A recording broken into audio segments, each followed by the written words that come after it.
She survived war zones, stitched up soldiers under fire, and raised a son who became one of America's deadliest special operatives. But on an ordinary morning in her front yard, she was gunned down by the very people sworn to protect her. What happened next? It wasn't revenge. It was something far more dangerous, a man trained to save lives now on a mission for truth. Stay with this story because once you hear what he uncovered, you'll never see justice the same way again. Dear viewer, what you are about to witness is not just a story, it is a powerful testament to the quiet power and pursuit of justice in places most people ignore. If this is your first time here, I warmly invite you to share where you are watching in the comments below. And if stories like this move you, challenge you, or make you think, consider subscribing and clicking the bell icon. We share voices that deserve to be heard every day. Thank you for being here. Now, let's get into the story. They say silence in the suburbs means safety. That if the lawn is mowed, if the porch light flickers softly at night, and if the trash bins are wheeled out on Tuesdays, then nothing bad could possibly happen there. But on a quiet Thursday morning in Birmingham, Alabama, with no warning and no sirens, that silence was shattered, not by crime, not by chaos, but by something colder, something institutional, something that wore a badge. Eleanor Davis had lived on Sycamore Street for 37 years. The house wasn't big, but it had dignity. She kept the porch painted herself, slate blue, and hung a single fern basket every spring. The neighborhood knew her not as Miss Davis, but simply as Eleanor, the woman who still fixed her own screen door and knew every child's birthday within 4 blocks. No one ever thought of her as fragile. She had been a field medic in Desert Storm, trained to hold pressure on a soldier's wound while bullets flew inches overhead. In her 70s now, her back was bent and her voice soft, but her eyes still held that calm grit that made people sit up straighter in her presence. That morning, Eleanor stepped outside to bring in a bag of groceries. Her hands were slow but steady, her breath caught for a moment in the thick Alabama heat. A few feet away, 2 police cruisers rolled down the street, no lights, no horns, just that slow, deliberate crawl of men who believe the law bends only toward their perception. One car stopped in front of Eleanor's house. She paused, squinting against the sun, unsure if they were lost or needed help. She didn't feel fear. Not yet. She'd spoken to officers before, at community events, after neighborhood meetings. They'd smiled. But these men didn't smile. The younger one, Officer Grant Bishop, stepped out with urgency. Not the urgency of concern, but the kind that rides adrenaline. Behind him followed a more senior partner, older and silent. Bishop's hand was already hovering near his holster. "Ma'am," he barked, "did you see anyone run past here? A male, dark hoodie black, around 20. Eleanor shook her head slowly. "No, officer. I just stepped out of the house." Her voice was calm. A nurse's voice, the kind you trust when you're bleeding out. But Bishop didn't hear her tone. He only saw her skin. "What's in the bag?" he snapped. "My groceries," she said. "Milk some eggs." "I have the receipt." The senior officer glanced at her, then back at the street. He wasn't interested. Not really. But Bishop stepped forward, closer than he had to. His gaze was fixed on the open door behind Eleanor. That's when everything shifted. Like the atmosphere went tight. A neighbor across the street paused with her watering can, sensing it before seeing it. A child, 2 doors down, stopped mid-scooter ride. Silence, like the world holding its breath. Bishop raised his voice. "Step aside, now." Eleanor didn't move fast. Her hip had been bothering her all week, but she didn't flinch either. She simply asked, "What's happening?" And then, no hesitation, no pause, no warning shot. A single crack tore through the summer air. Eleanor's body crumpled to the ground like a dropped coat. The grocery bag burst beside her eggs, rolling down the steps. Blood pooled around her torso, staining the hem of her blouse white with lavender, trim the one she wore to Sunday service. Her eyes were open not with fear, but with something crueler confusion, as if the world had suddenly rewritten its rules. Officer Bishop froze. For a moment, even he seemed unsure what had just occurred. The older officer swore under his breath and rushed forward, but it was already too late. 3 minutes later, the neighborhood's silence shattered again, this time by the screech of a black SUV turning into Sycamore Street at high speed. No police insignia, no flashing lights, just a vehicle moving like it knew exactly where to go. The driver stepped out slowly, wearing military boots, dusty from travel, his eyes hidden behind mirrored lenses. He didn't ask questions. He didn't shout. He simply looked at the porch, at the blood, at the stillness of a life that had survived wars, but not a traffic stop. And that's when the air changed again. Not because someone had pulled a gun, but because someone had just arrived who wasn't going to let this story end in a report summary. His name was Andre Davis, former Delta Force, strategist, shadow operative, and they had just shot the wrong mother. Andre Davis had spent most of his adult life preparing for chaos, not the kind that came from bad luck or bad weather, but the kind that came with gunfire, political collapse, and the sudden blur of choices where hesitation meant death. As a member of Delta Force, he had been trained to enter enemy territory, eliminate threats with clinical precision, and extract civilians under fire. He had worn night vision goggles in pitch-black deserts, memorized topographic maps by moonlight, and once navigated an entire extraction mission with a broken rib and no comms. Saving lives was part of the job, but it had never looked like this. He sat motionless in the hospital waiting room, the sterile light humming above him. Not because he thought Eleanor could still be saved, he already knew. She hadn't made it past the front steps. But something about hospitals still grounded him. The clean smell, the silence of held breath. It reminded him of medical tents in war zones, where nurses fought to keep soldiers alive with little more than gauze and grit. Eleanor had once worked in places like that.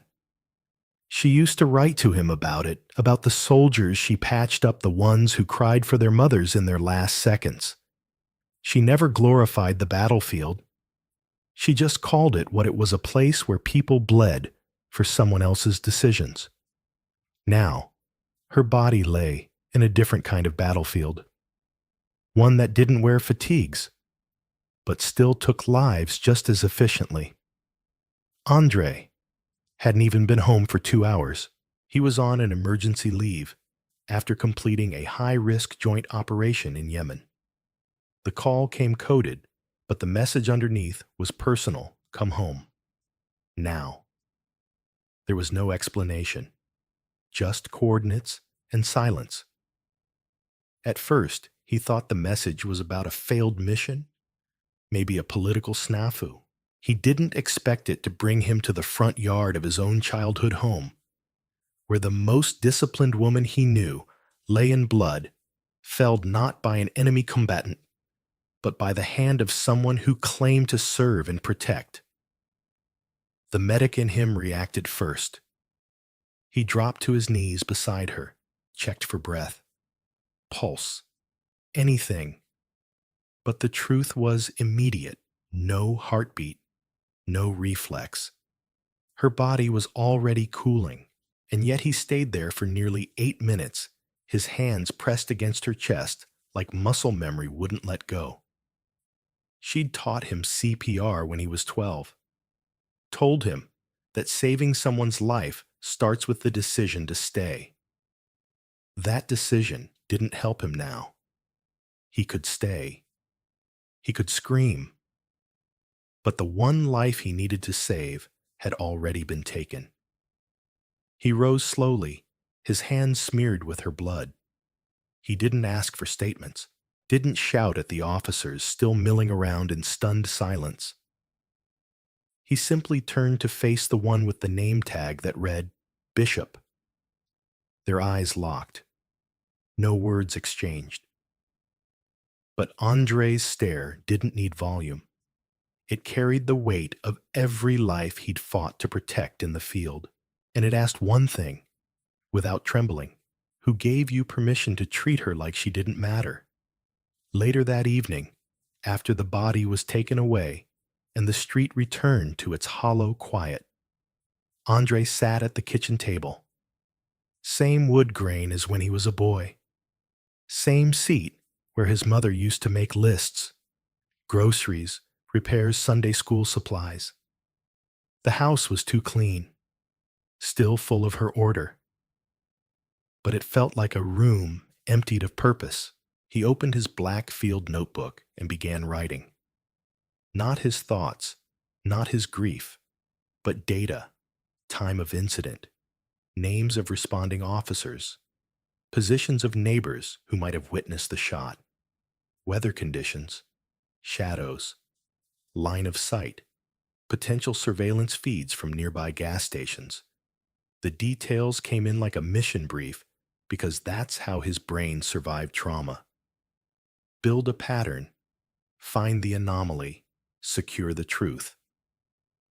What troubled him most wasn't just the shot. It was what happened before. A standard inquiry, they said. A description that vaguely matched a fleeing suspect. But Andre knew tactical protocol. A fleeing suspect didn't justify deadly force unless a weapon was visible or a threat was imminent. His mother had posed neither. The lack of hesitation in the officer's actions pointed to something deeper. A conditioned reflex, the kind born not from fear, but from learned expectation, that a black body on a porch might be dangerous enough to neutralize before asking questions.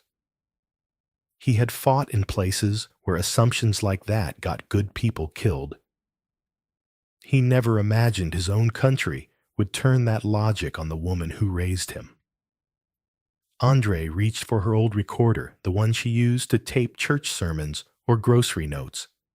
He clicked it on. Nothing but static. Then a voice.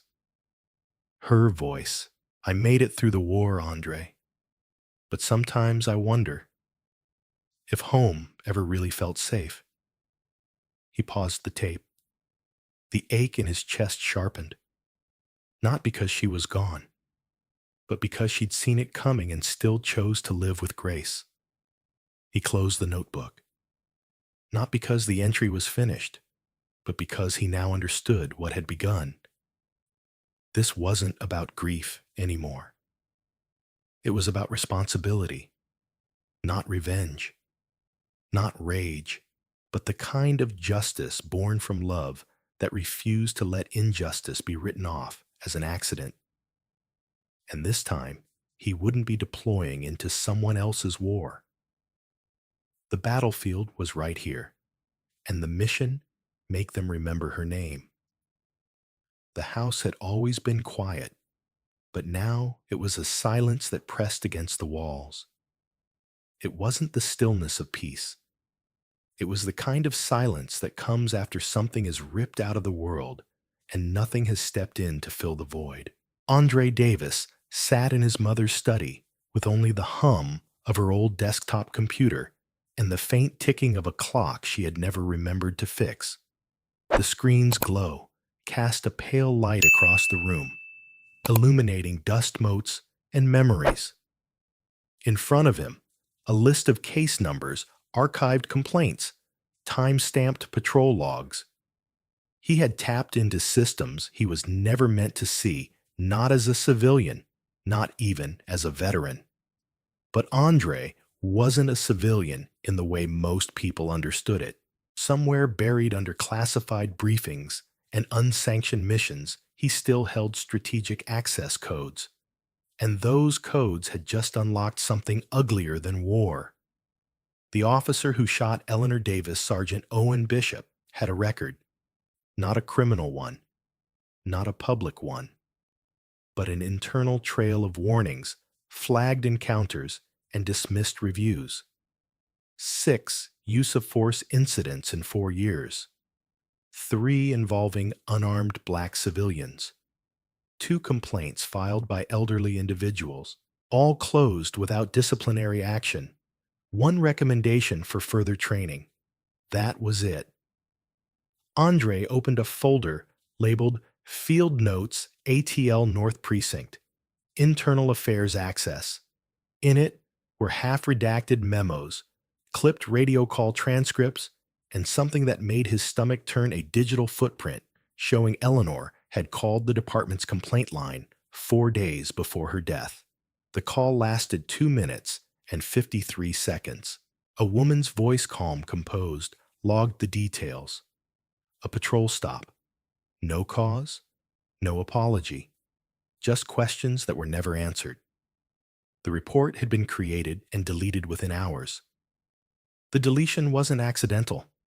It had been manually removed from the system with admin-level credentials. Andre leaned back in the chair, staring at the flickering cursor. The system hadn't just failed Eleanor. It had actively erased her. In combat, erasure was often the most brutal form of violence. Not death, not destruction, but pretending the damage had never happened. Pretending the body was never there. Pretending the name was never written down. He reached for the notebook he'd used since landing in Atlanta. His fingers moved, with practiced steadiness, sketching out a timeline. From the first call to the complaint, from the erased file to the moment the trigger was pulled. Names, dates, times. His mother's life reduced to patterns. But patterns told stories, and Andre knew how to read them better than most. Outside, the world went on. Sirens came and went. A dog barked. Somewhere, a neighbor's television droned. But inside, he traced the story that no one else was willing to see. The system had been watching Eleanor for years. He uncovered another file, buried in a directory labeled Civic Monitoring, yellow tier. It was part of a pilot program launched years ago to assess behavioral risks among citizens. The criteria were vague. A person could be flagged for repeated questioning of authority, non-compliance during non-criminal stops, or frequent community complaints. Eleanor's name had been added 3 years ago. Reason: repeated refusal to lower voice during officer encounters.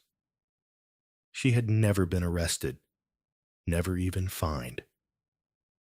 But the system saw her defiance not as dignity, but as threat. Andre's hands clenched. In war, intelligence mattered. But here, data had been weaponized against civilians who had no idea they were targets. His mother had become a statistic in a database built to justify suspicion. And when she died, the system simply folded in on itself. No flags, no alerts. Only silence. He didn't cry. Not out of strength. Out of discipline. Grief for him had become an operational detail. You compartmentalize it. Lock it down. Use it only when you can afford to break. He printed out the files, one by one. He didn't rely on digital backups. Too easy to trace. Too easy to delete.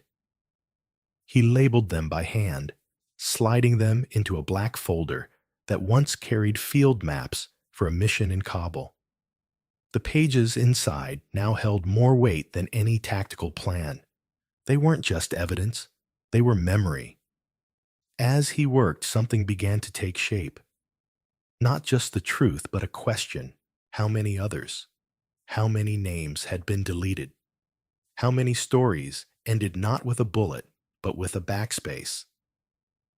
He cross-referenced Eleanor's flagged record with other names in the same zip code.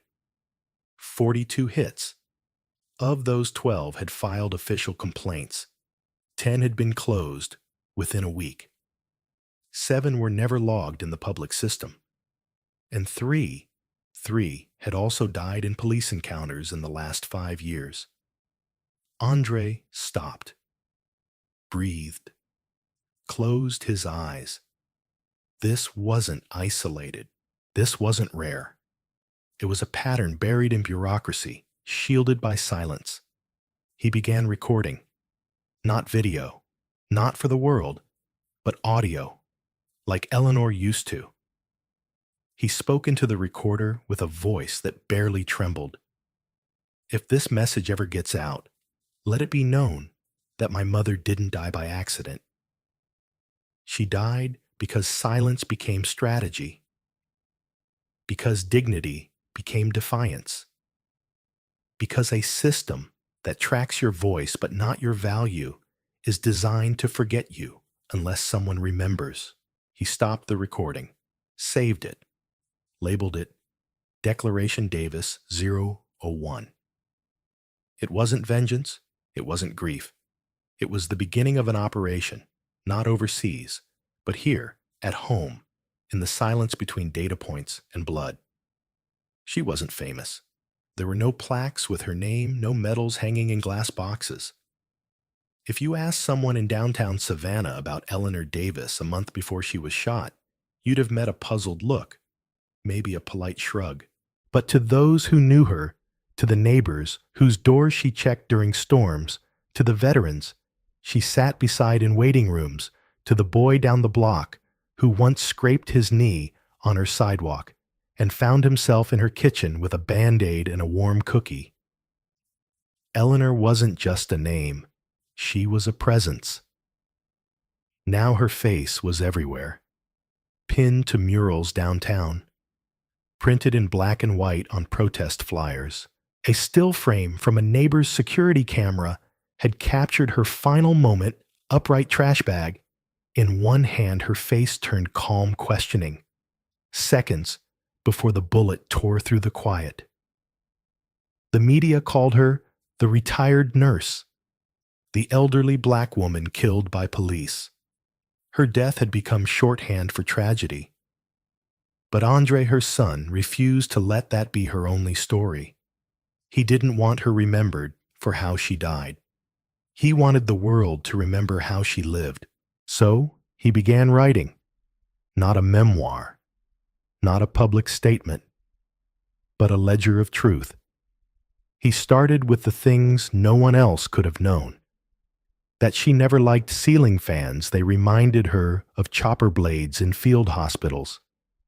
That she carried a cloth handkerchief folded in exact quarters, because during her deployment in Lebanon, bandages had run out and cloth was all she had. That her knees ached every spring, and yet she still stood every morning watering her garden like it was a promise to keep living. He titled the file, Eleanor Unredacted, not to publish, but to preserve. Because the system had tried to reduce her to a line on a report, and he would not let her vanish behind a bureaucratic deletion. As Andre built the case around her death, gathering data and framing evidence, he also built something else, a counter-narrative, one that refused to speak only in legal terms, but insisted on dignity. He added photographs, her in uniform during her nursing deployment, her with her community choir, her on a porch swing with her first dog Max. Beneath each image, he wrote a caption in her voice. Not for effect, but because he had heard her speak those exact words. He sent the file encrypted and sealed to three places: a small civil rights museum in Birmingham, a community library in Savannah, and the Department of Veteran Affairs addressed to a woman she once trained during triage drills. Each package bore a simple note: she was more than what you've heard. Please let her story breathe. And the story did breathe. At a community center in Montgomery, someone read her handwritten complaint aloud, the one she filed just days before she died. The words weren't angry. They were steady, measured. I don't want anyone punished. I just want someone to listen. And the room fell quiet because there was no drama in the plea, only clarity. A high school English teacher in Macon printed her statements and turned them into writing prompts for her students. What do you do, she asked, when you're seen as a threat simply because you exist? An artist in New Orleans painted Eleanor's face in layers of soft blues and defiant gold, placing her among a mural of Southern women who had once been silenced but never erased. The ripple didn't stop there. A group of nurses in Detroit held a memorial shift in her honor, 12 hours of service, in silence, wearing black armbands, treating patients without chatter, only with care. One of them wrote to Andre, "She taught us that healing doesn't require applause, just presence." Andre didn't reply to most of these messages, not because he wasn't moved, but because each act of remembrance was more powerful than anything he could write back. This wasn't a movement he needed to lead. It was a truth that had taken root. And yet in the back of his mind, he knew the case still wasn't closed. Justice, the legal kind, was slow. There were depositions, hearings reviews, resistance from city officials, attempts to redirect blame, to stall, to wait it out. But something had shifted. With every image of Eleanor that appeared on a community board or a protest sign, the silence around her death grew thinner. She was no longer a faceless victim. She was someone. More importantly, she was everyone. The woman who asked too many questions at the grocery store. The grandmother who sat at the back of the church knitting through sermons. The neighbor who filed a complaint and never heard back. Eleanor had become the vessel for all those stories that had been too small, too private, or too dismissed to matter until now.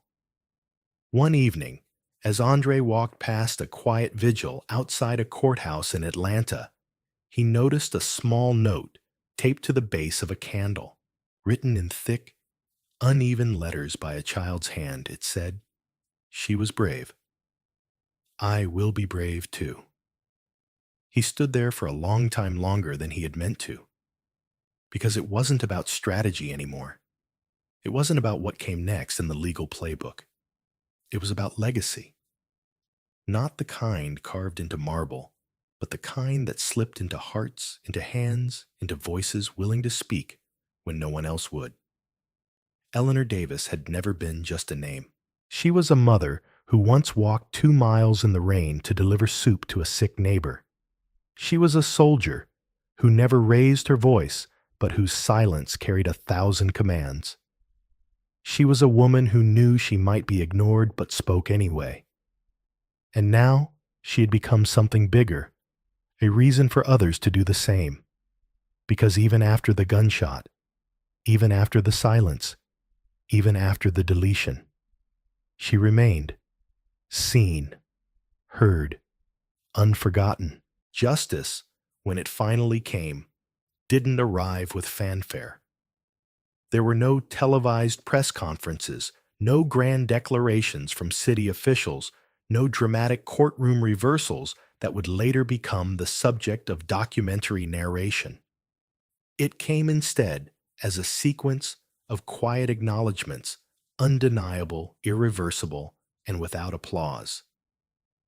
Andre Davis stood in the hallway of the Savannah District Courthouse, staring at a closed door behind which a judge had just signed an order.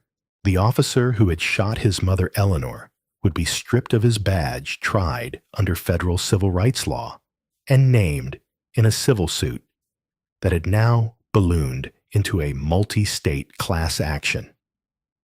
The city would fund an independent review board, one with subpoena power. Disciplinary files that had once disappeared under administrative loopholes would be reopened. But none of that changed what had already happened. None of it brought his mother back.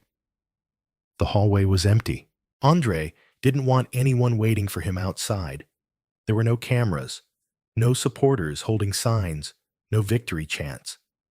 That had been his choice from the beginning. Because for him, justice wasn't a show. It was a reckoning, and the only audience that mattered had already been lost. He walked out alone, the winter wind, in Savannah sharper than usual.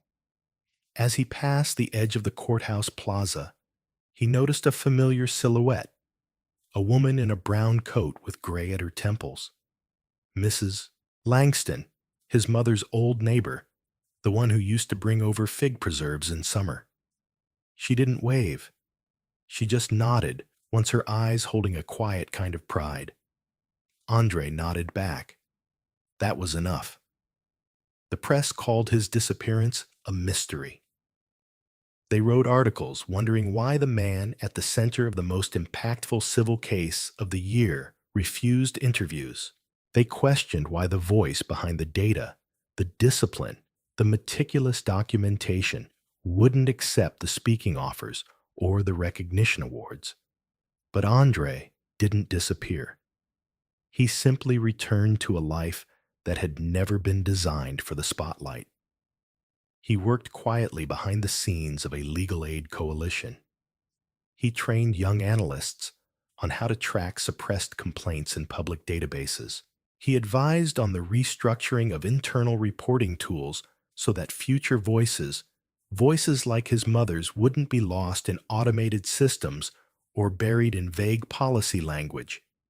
He taught them how to see what had once been invisible, how to catch the patterns, and more importantly, how to hold the system accountable without becoming its mirror image.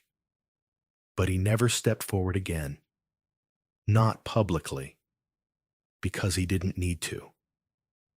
Eleanor's story had already outlived her, and that in itself was a form of justice. In neighborhoods across Georgia and beyond, small things began to change. Complaint forms were redesigned with simplified language. Officers were required to wear deactivation-proof body cams, and community review panels, once symbolic gestures, began including members who weren't just figureheads, but people who had once suffered from the very negligence those boards now addressed. The most striking change, though, wasn't in policy. It was in awareness. People stopped speaking about Eleanor as a cautionary tale. They started speaking of her as a standard, a woman who asked for nothing more than the right to live without being seen as a threat. Her name was added to textbooks, to classroom discussions, to advocacy toolkits, not as a victim, but as proof that no one is too ordinary to be remembered. At her grave, things stayed simple.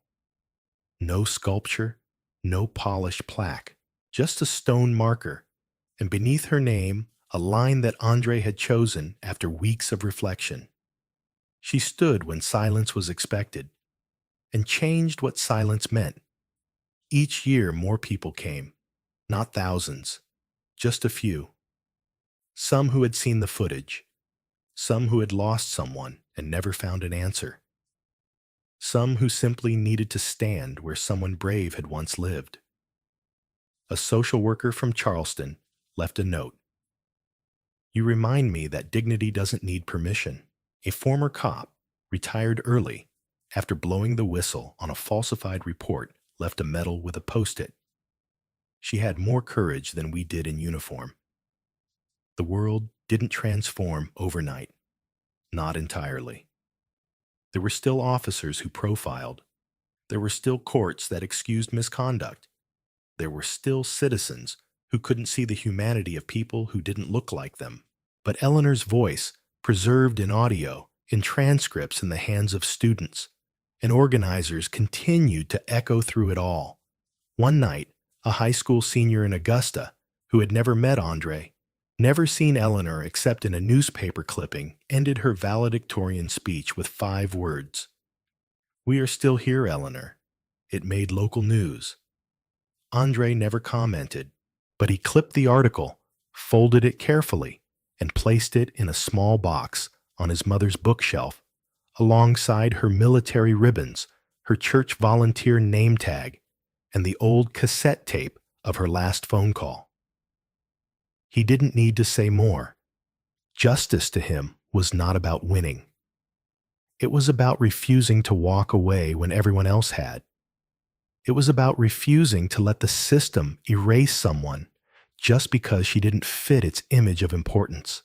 And when it was over, when the lawsuits had been filed, when the guilty had been named, when the stories had been passed from one city to the next, there was no parade, no confetti, no crowd chanting his name, just a quiet mourning.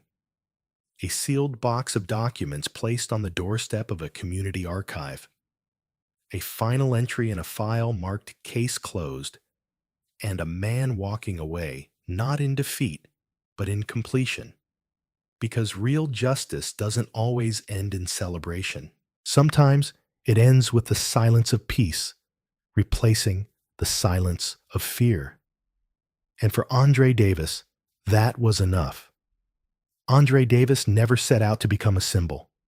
He was not a man seeking the spotlight, nor did he crave recognition. He was a disciplined soldier, trained to enter and exit without a trace shaped by war, but grounded by a quiet loyalty to the woman who raised him. When his mother, Eleanor Davis, was killed on her own front steps by a police officer's reckless assumption, it cracked something deep within him, not just as a son, but as a citizen. Eleanor was not famous. She was not an activist or a politician. She was a retired nurse, a quiet fixture in her Savannah neighborhood, known for her calm voice, her steady hands, and the fierce dignity with which she carried herself. She didn't raise her voice. She didn't seek confrontation, but she believed in fairness, and that belief cost her everything. What followed wasn't a traditional fight for justice. Andre didn't march. He didn't shout in front of cameras. Instead, he built a case with surgical precision, gathering data, uncovering deleted complaints, and exposing systemic erasure with the same intensity he once reserved for military operations. He didn't seek vengeance. He demanded accountability. His silence was not submission.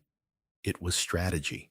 In the end, justice arrived not in a blaze of headlines, but through policies, changed files, unsealed, and the quiet resurrection of Eleanor's name in the public record. The lawsuit Andre led didn't just seek to honor his mother. It empowered over 1,000 others whose voices had also been erased. It turned grief into structure, silence into truth. The lesson here is clear. Justice doesn't always roar. Sometimes it speaks through those who refuse to forget. Andre's story reminds us that one person armed not with fame, but with conviction, can shift an entire system. His path teaches us that we don't need to be loud to be heard. We only need to stand long enough for silence to collapse under the weight of truth. In today's world, where injustice often hides behind red tape and silence, Andre's journey is a call to pay attention, a call to document, to question, to hold systems accountable, not only when they fail us, but before they do. It's a reminder that ordinary people, teachers, veterans, nurses, neighbors, have extraordinary power when they refuse to be erased. So as you carry this story with you, ask yourself, where in your life are you staying silent when your voice is needed? What truths are you afraid to confront? And how can you, in your own way, become a keeper of justice, not through noise, but through unwavering resolve?